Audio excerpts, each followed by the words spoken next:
अस्सलाम वालेकुम। I am Satyen Ali, lecturer in higher education department. Recently जिस तरह फेडरल पब्लिक सर्विस कमीशन की तरफ से assistant director airport security post की 36 पोस्ट अनाउंस की गई हैं, जिन पर अप्लाई करने की लास्ट डेट है 2 जून। तो उस सिलसिले को मद्देनजर रखते हुए आप लोगों की हेल्प के लिए हम कुछ पास्ट पेपर डिस्कस करने जा रहे हैं। आज उस सिलसिले का पहला पास पेपर है। ये पास पेपर की सीरीज डिस्कस करने का मकसद ये होगा कि वो तमाम कैंडिडेट जो इस टेस्ट की तैयारी करने जा रहे हैं, जो इस पोस्ट पे अप्लाई कर रहे हैं, उनको रहनुमाई मिल सके कि पेपर में किस तरह के क्वेश्चंस आते हैं, किस तरह का सिलेबस होता है और कौन सी चीजें कवर करना जरूरी होती हैं। तो ये हमारे पास एक पहले का पेपर है जो हम डिस्कस करेंगे। तो आगाज करते हैं डिस्कशन का। पेपर 2 हिस्सों में डिस्कस किया जाएगा। तो सबसे पहले पार्ट 1 हम डिस्कस करने जा रहे हैं। पार्ट 1 में सबसे पहले इंग्लिश वाला पोर्शन है। जिस तरह के हमने पहले मेंशन किया था कि सिनोनिम्स और एंटोनिम्स के क्वेश्चंस आते हैं। तो पहले हैं सिनोनिम्स के क्वेश्चंस।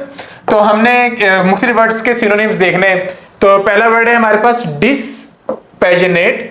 अब आपको पता है पैशनेट कहते हैं किसी चीज के लिए बहुत ज्यादा जज्बा रखना, और डिसपैशनेट का मतलब ये होता है कि उससे ऑपोजिट, कि आप थोड़ा लेथार्जिक हो जाएं, किसी चीज के बारे में बहुत ज्यादा पैशनेट ना हो, उस चीज को बहुत ज्यादा तरफदारी ना करें। तो डिसपैशनेट का मतलब होता है किसी चीज के साथ ना चलना, किसी चीज की हमायत में ना चलना। तो इसका सिनोनिम होगा इम्पार्शल, जिसे हम उर्दू में कहते हैं गैर जानिबदार होना। सेकेंड वर्ड है इफेस। इफेस का वैसे तो हमने मीनिंग साथ भी लिखा है, इसका मतलब होता है किसी चीज को रेज कर देना। तो इफेस का सिनोनिम हमारे पास बनेगा रब आउट, किसी चीज को रेज कर देना, किसी चीज को रिमूव कर देना। नेक्स्ट हमारे पास वर्ड है इंडोलेंस। इंडोलेंस का जो हमारे पास सिनोनिम इनमें बन रहा है वो बन रहा है स्लोथ। नेक्स्ट वर्ड है मॉकिश। मॉकिश का मतलब होता है किसी चीज के लिए सेंटिमेंट्स रखना, जज्बात रखना। तो मॉकिश का जो हमारे पास सिनोनिम बन रहा है वो है सेंटिमेंटल। नेक्स्ट जो वर्ड है वो है मुराइबन। इसका जो हमारे पास सिनोनिम है दैट इज डाइंग। तो डाइंग के लिए ये वर्ड यूज किया जाता है। नेक्स्ट क्वेश्चन है एंटोनिम्स के पोर्शन से। इसमें मुश्किल मुश्किल वर्ड्स हैं। पहला वर्ड है पेंडेमोनियम। तो अब हमने ऑपोजिट मीनिंग देखना है, सेम मीनिंग में नहीं जाना। तो पेंडेमोनियम का जो हमारे पास मीनिंग होता है वो होता है वाइल्ड होना। तो फिर इसका ऑपोजिट होगा कि पुरसुकून होना, तो वो हमारे पास वर्ड आएगा काम। नेक्स्ट है पर्टिनेंट। पर्टिनेंट का मतलब होता है रेलिवेंट होना, तो इससे ऑपोजिट क्या होगा? इररेलेवेंट होना। नेक्स्ट वर्ड है हमारे पास प्रोडिगल। प्रोडिगल का वर्ड हम ऐसे पर्सन के लिए यूज करते हैं जिसको पैसे की कदर ना हो और जो पैसे को फजूल तरीके से जाया करता हो। तो इसका ऑपोजिट आएगा थ्रिफ्टी। ऐसा पर्सन जो पैसों को बहुत ज्यादा संभाल संभाल के स्मॉल लेवल पर, जीरो लेवल पर जाके, मिनिमम लेवल पर जाके यूज करता हो। उससे नेक्स्ट है हमारे पास प्रोडिगियस। इसका हमारे पास ऑपोजिट जो मीनिंग है वो है इनफिनिटेसिमल। ये खासा लंबा चौड़ा सा वर्ड है, तो ये इसके एंटोनिम में यूज होता है। नेक्स्ट है प्रोफेन। प्रोफेन का मतलब होता है अनहोली करना, कोई ऐसे काम करना जो गलत कंसीडर किए जाते हो। उससे ऑपोजिट फिर क्या होगा?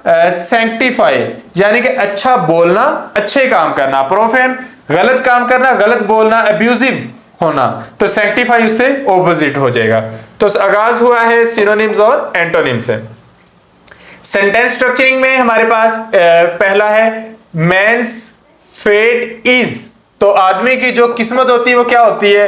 वो होती है इनइलेक्टेबल। इसका मतलब होता है अनअवॉइडेबल, कि आदमी की जो किस्मत है वो जो होना हो वही होके रहता है, वो अनअवॉइडेबल होती है।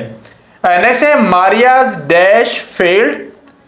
Maria's dash failed her when Mario told such a humorous joke that she spit out her drink while laughing। तो अब यहाँ पे हमें कोई अप्रोप्रिएट वर्ड यूज करना है कि जो मारिया है उसकी कौन सी जो क्वालिटी है वो फेल हुई है जब किसी बात पर हंसते हुए उसने अपना ड्रिंक जो है वो स्पिट आउट कर दिया। तो उसके लिए जो एग्जैक्ट हमारे पास वर्ड आ रहा है वो है डेकोरम, यानी कि जो सलीकामंदी है, जो तौर तरीका है, वो फेल हो गया। नेक्स्ट पोर्शन है Azam can be stubborn and refuse to dash from a plan even when it doesn't make sense to continue. अच्छा, अब एक प्लान है जिसे अब कंटिन्यू नहीं किया जा सकता, लेकिन आजम जिद्दी है और वो इनकार कर देता है कि मैंने पीछे नहीं हटना। तो पीछे ना हटने के लिए, किसी बात से ना मुकरने के लिए जो हमारे पास वर्ड है वो है रिफ्यूज टू डेविएट, यानी कि डेविएट होता है बदलना, रिफ्यूज टू डेविएट ना बदलना, किसी चीज से पीछे ना हटना। It is always foolish to dash when there is no evident sign of alarm. अच्छा, आपको किसी बात से खतरा ना हो लेकिन आप बिला वजह खतरे का जहन बना लें, तो उसके लिए वर्ड यूज किया जाता है टू क्राई वुल्फ, बिला वजह अलार्म क्रिएट कर लेना। So it is always foolish to cry wolf when there is no evident sign of alarm. Next है हमारे पास they agreed to dash and not to refer to the incident again. तो ये हमारे पास यहां पे आएगा लेट बाईगॉन्स बी बाईगॉन्स, यानी कि माजी को भुला देना कि जो हो चुका है सो हो चुका है। They agree to let bygones be bygones and not to refer to the incident again. Next है वो shouldn't dash of the struggles of life. तो हमें जिंदगी की जो मुश्किलात हैं, परेशानियां हैं, उससे क्या नहीं करना चाहिए, वी शुड नॉट फाइट शाय, हमें शाय फील नहीं करना चाहिए, हमें उनका सामना करना चाहिए। नेक्स्ट पाकिस्तान स्टडी से रेलेवेंट कुछ बेसिक से क्वेश्चंस हैं। Gauri 2 launched successfully on April 13, 1999 has a range of. तो जो गौरी 2 है इसकी रेंज है 2000 किलोमीटर। तो ये हमारे पास एक बड़ी रेंज रखने वाला मिसाइल है जो बहुत दूर तक मार कर सकता है। शाहीन-1 मिसाइल की जो रेंज है वो 900 किलोमीटर है।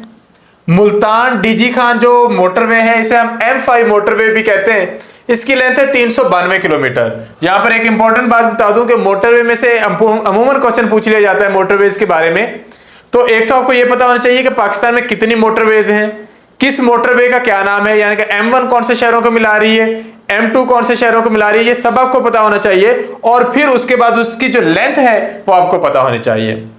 नेक्स्ट है which is the largest university of Pakistan. Pakistan की सबसे बड़ी, यानी कि यहाँ पे टॉप यूनिवर्सिटी नहीं पूछी जा रही, रैंकिंग के एतबार से यूनिवर्सिटी नहीं पूछी जा रही, बड़ी यूनिवर्सिटी पूछी जा रही है। तो पाकिस्तान की जो सबसे बड़ी यूनिवर्सिटी है वह है कराची यूनिवर्सिटी, जबकि जो दूसरी बड़ी यूनिवर्सिटी है वह है university of agriculture Faisalabad. What is the total length of Sukkur Karachi motorway, जिसे हम M7 कहते हैं, इसकी लेंथ है 341 किलोमीटर। नेक्स्ट है first railway track was establish between. पहला जो पाकिस्तान में रेलवे का ट्रैक एस्टैब्लिश किया गया था वो कराची और कोटरी के दरमियान किया गया था। मार्च 2015 में यूनाइटेड नेशन ने डिसाइड किया कि पाकिस्तान का कॉन्टिनेंटल शेल्फ जो है वो 200 नॉटिकल माइल्स से बढ़ाकर 350 नॉटिकल माइल्स किया जाए। तो पाकिस्तान इसके लिए एक रिक्वेस्ट पुट की थी। तो ये रिक्वेस्ट कब पुट की गई थी, ये अप्रैल 2009 में पुट की गई थी और मार्च 2015 में अप्रूव की गई। The provisions of 21st amendment to the constitution of Pakistan shall remain in force for a period of. 21वीं जो तरमीम हुई थी ये कब तक इन फोर्स रही गई, रखने की बात की गई थी, तो ये 2 साल के पीरियड के लिए इन फोर्स रखने की बात की गई। Pervez Musharraf is the president of Pakistan. Pervez Musharraf Pakistan के कौन से प्रेसिडेंट हैं, तो ये 10वें प्रेसिडेंट हैं। Reshma was a legendary folk singer of Pakistan, she died of cancer in Lahore in. तो रेशमा पाकिस्तान की मशहूर फोक सिंगर हैं, इनकी डेथ हुई थी नवंबर 2013 में।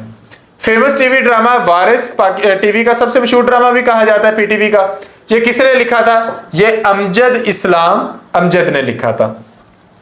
The 5th heart of Asia Istanbul process ministerial meeting was held in Islamabad on 3 December to 9 December 2015.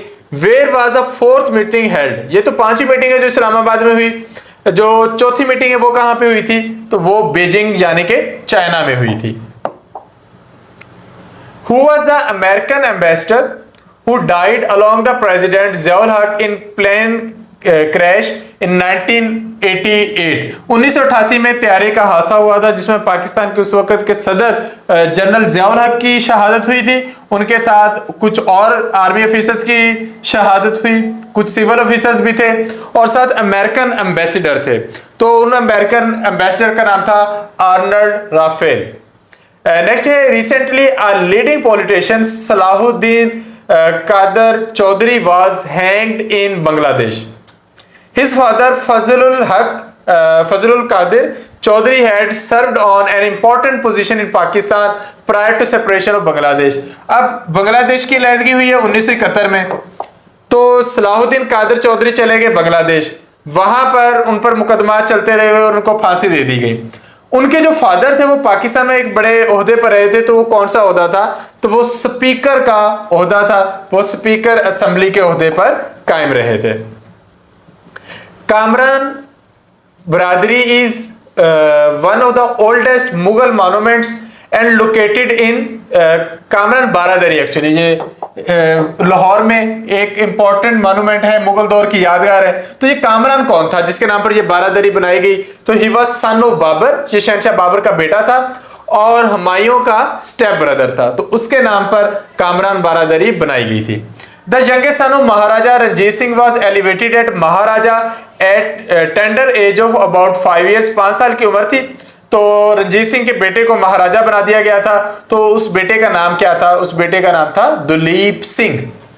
Next है Khudadad Khan was the first South Asian soldier in British army to receive the highest military award for the gallantry.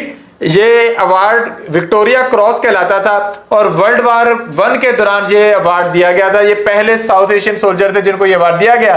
तो ये award उनको कहाँ पे मिला था, वो उनकी जो ब्रेवरी थी इस क्रॉस के लिए वो कहाँ पे थी, तो वो बेल्जियम के मुकाम पर थी।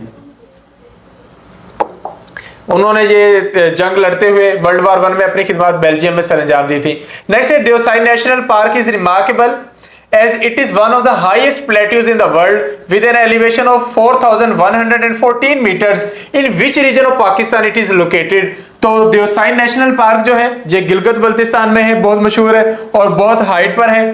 इसको दुनिया के हाईएस्ट प्लेट्यूज में से एक कंसीडर किया जाता है।